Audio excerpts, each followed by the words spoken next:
Here are your winners for the 8-man Battle Royal: Dangerous Duncan, the undisputed WWE Champion Link, Phoenix, and the American Nightmare Cody Rhodes. Chapter 14. A few hours before Monday Night Raw, Juan Diaz was in a gym. He was in the middle of recovery, but he was cleared by the doctors and they said he could do some light wrestling work. He was standing by the ring waiting for one of the trainers to come in. That dumb-ass Rev, he thought. When I return, you're gonna regret your existence. Just then, Multi-Nana Iroh came in. She had black hair with multicolored stripes, black tights, and a black shirt with multicolored stripes. Juan's mouth dropped to the floor. "What the hell? Is that Multi-Nana Iroh?" Laughing, she said, "Yep, it is. I thought you were a blader." She smiled. "Like yourself, I have a flair for the dramatic." Laughing, Juan said, "I could see that. You moving up from NXT?" She nodded. "Triple H told me a couple days ago that I would be on the roster next year. But for right now, I'm one of your trainers. I heard what the Reverend did to you." "Yeah," Juan said. "I'm ready to kick his ass. I still can't believe you're here." Smiling, she said, "Quit being a fan and get in the ring." A few hours later, and we're live at the Fort Wayne Memorial War Coliseum on a Monday night, and unfortunately, Ben will not join us, so we have a guest commentator with us, Multi-Nana Iroh in the flesh. "Thank you, Isaiah," she said. "At just 22, I heard you were going to be moved from NXT to the main roster next year. That'll be exciting, especially with being one of the younger wrestlers." "Oh, thanks." "Multi, why don't you start off the night?" "My pleasure. This is the aftermath of War Games. After the cameras cut, there were rumors of an attack that happened outside the arena and alleged footage to go with it." Sav came out, standing in the center of the ring. "I have something important that you should see. Isaiah, Multi, the rumors are true. After the event, I was getting some footage and I was going to interview some wrestlers when Mankind told me that she saw someone on the ground, and this was the footage I got." "This is Sav, your trusty news reporter, and we're here live after War Games, and we have some important..." Someone touched my shoulder. I turned to face Mankind, a worried look on her face. "Sorry to interrupt, but there was an attack outside the arena. I was heading out for the night when I saw someone on the ground. Might be an interesting story to cover." I smiled, saying thanks as she walked away. I gathered my stuff and went to the news truck.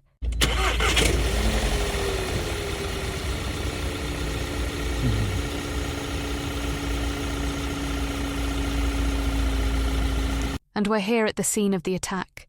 Fans reported a fight breaking out backstage, leading out through the parking lot, and ending here at one of the production trucks. Following his path, had he made it, he would have made it to his bus. Noticing a character in the distance, I ran over to them.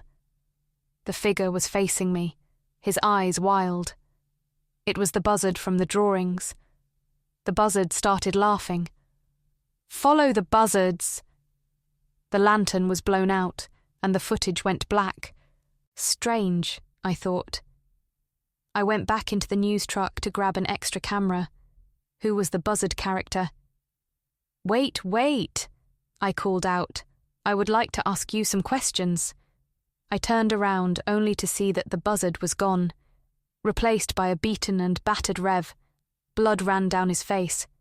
He was bleeding heavily, his eyes wide. I turned the camera as he tried to sit up. Instead, he said 2 words. "Wyatt, 6. "They did this to you?" I asked. "Yes, Wyatt, 6. After a few seconds of him not saying much else, I cut the camera.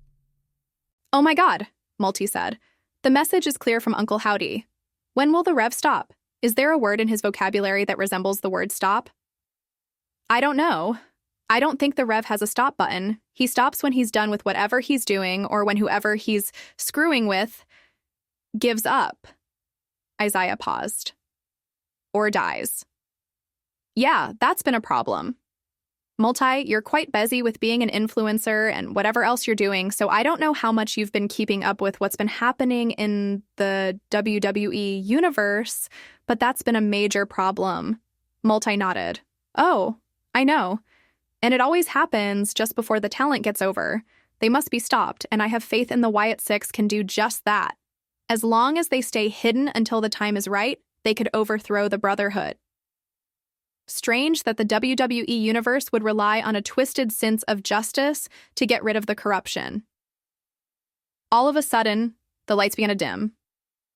A video played on the Titantron. It was Uncle Howdy sitting in a rocking chair. The room was distorted, but one of the members stood next to him. It was Mercy the Buzzard from the news footage. On his other side was a rabbit. Each held something in their hands. The camera zoomed in to reveal small storage devices, each with a QR code on them. Good findings, Uncle Howdy said. But now it is time to address the situation.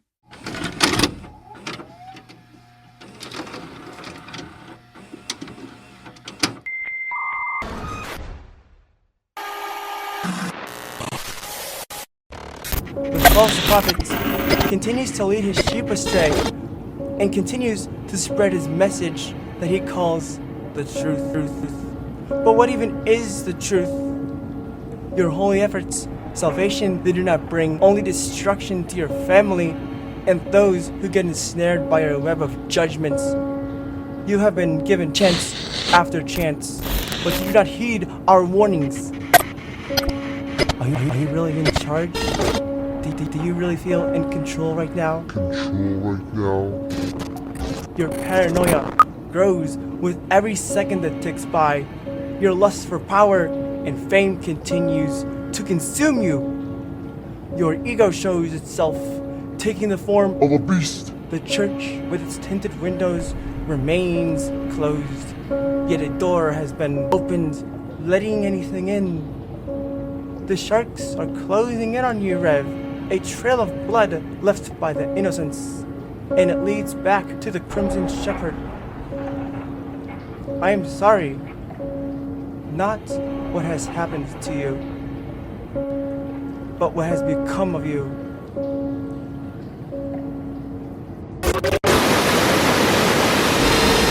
Is it me, or does it seem like the Rev seems to be one step away from death's door? Multi asked curiously. He's always pushing the patience of others just to see what he can get away with, Isaiah agreed. Not only that, no one was here to keep his power in check. Perhaps it was the Wyatt Six who kept him at bay. If he killed the Wyatt Six members, then who is the new Uncle Howdy? Multi asked unsuredly. Well, some reports say that all of the Wyatt Six members perished, but other reports also say that a few of them survived and are currently in hiding.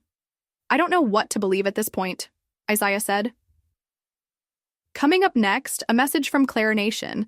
Nightshade still wants that fight for the women's championship belt against Black Ice Blizzard. And he paused. I just received word that the Brotherhood happened to be watching when Uncle Howdy gave his message, and they're not happy about it. I thought the qualifying rounds weren't going to stop for her, Multi said. Well, Nightshade insisted that Black Ice come out here to fight her fairly for it, but I don't know, since last week Black Ice walked out mid-match like she didn't want anything to do with her, so we'll see where that goes. Even if she doesn't, she's still able to go to the next round against Iron Maiden. WW will have to see what happens. Backstage, Claire Nation and Mankind were having a conversation when Phoenix sidled in. Sorry, guys, I was talking to Duncan about an opportunity I had. She stopped, as she noticed Claire Nation glaring daggers at her. What are you doing here? Confused, Phoenix said, I was going to tell you about us possibly being tag team partners. Claire Nation laughed dryly, saying, In your dreams, you expect me to believe that you're good. She made air quotes as she said the word. And all of a sudden, and we can go back to being friends? I am sorry. That wasn't me, Phoenix pleaded with her eyes. You know that I was being controlled. I couldn't do anything about it. Claire Nation walked away from Phoenix, scowling. Wait, Claire. I just want to... She was gone. Mankind put an arm around her. She needs to process this. It is quite hard when your best friend turns on you. It's not something that happens often. I don't know if you remember this, but you brutalized her so badly to the point where it looked like you were intentionally trying to cause her pain. It was uncomfortable to watch, she said, a look of unease on her face. Phoenix nodded, a tear running down her face. I wish I could undo the damage I did to so many of those women. When I was under the control of the Brotherhood, and I was in the ring, I felt nothing but rage and hate towards everyone, like it was the only thing I could think of. I wish I could undo everything. Before Phoenix walked back to her locker room, Mankind hugged her. I want to say that I forgive you. We can work together through this. Mankind is so sweet, Multi said. Yeah, she is the uniter after all, Isaiah said. Just then, someone's theme song played, and a procession of different aliens in red and purple gowns filed out to the ring, Claire Nation at the front. She had a purple sleeveless gown with a gold crown atop her head. As she stepped into the ring, the procession fanned out on either side of her, 2 on each side.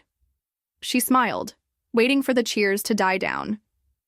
She looks gorgeous, Multi said. The queen of the Byron sector is here at the WWE. I didn't know we reached out that far, Isaiah said. Oh yes, NXT and the WWE have been making efforts to reach beyond Earth. To my knowledge, she's the only non-Earth resident on the roster. It feels good to be back, Claire Nation said, climbing onto the third rope. She gestured her hands into a big circle. Because of you and your support, I was able to recover and get cleared to throw down in the ring. Cheers from the crowd. However, there are some things I would like to address.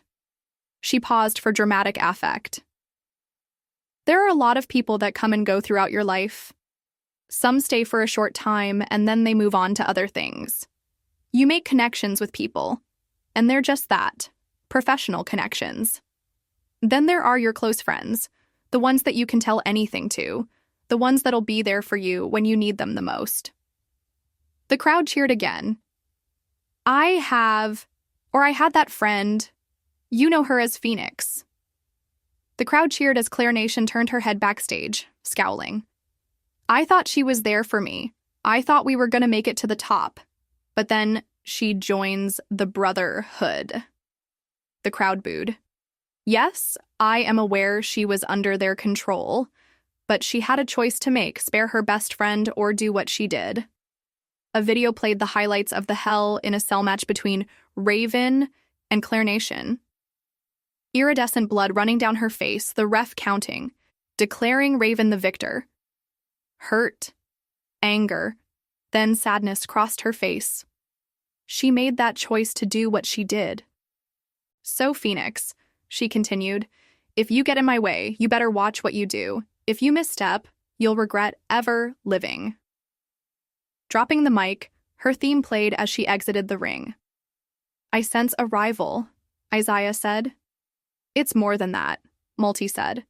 It's bitterness. What if Claire Nation was right? Sure, the control of the Brotherhood had some influence behind her decision, but what we saw in the video was barbaric. It was like she was tearing her apart. You'd think Phoenix would have something to say about this, Isaiah said. I think because she's already said what she needed to say, and that was that she was sorry. We switched to the backstage again, where Nightshade is conversing with Paul Heyman. What if she doesn't show up? Shrugging, Heyman said, I don't know what to tell you then. I can't control what she does or where she goes. You're already in to go up against someone else. Really? Nightshade asked. It's Phoenix. Surprised, Nightshade said Eitweiss. You've got to be kidding me. I have to go up against her? Nodding, Paul said, You two do not have a problem with each other, correct?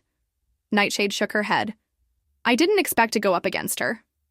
Putting his phone down, Heyman said, If I were you, I'd cut your losses of having that match with Black Ice. I know I said that I would reschedule the match, but reports say that she's not in the building. Crestfallen, Nightshade said. We gotta find a way to get her here. She walked out on that match. I want to finish it. Paul Heyman said, there were supposed to be a lot of women who dropped out when they found out that Phoenix was in it. In fact, there wasn't much of a qualifying round because of the women who dropped out. What about Mankind? Didn't she want to? Heyman shook his head. I think she might be looking for a tag team partner. It's just you two now. When is it happening? Did you bring your ring gear? Heyman asked. Nightshade nodded. Ladies and gentlemen, my name is Paul Heyman.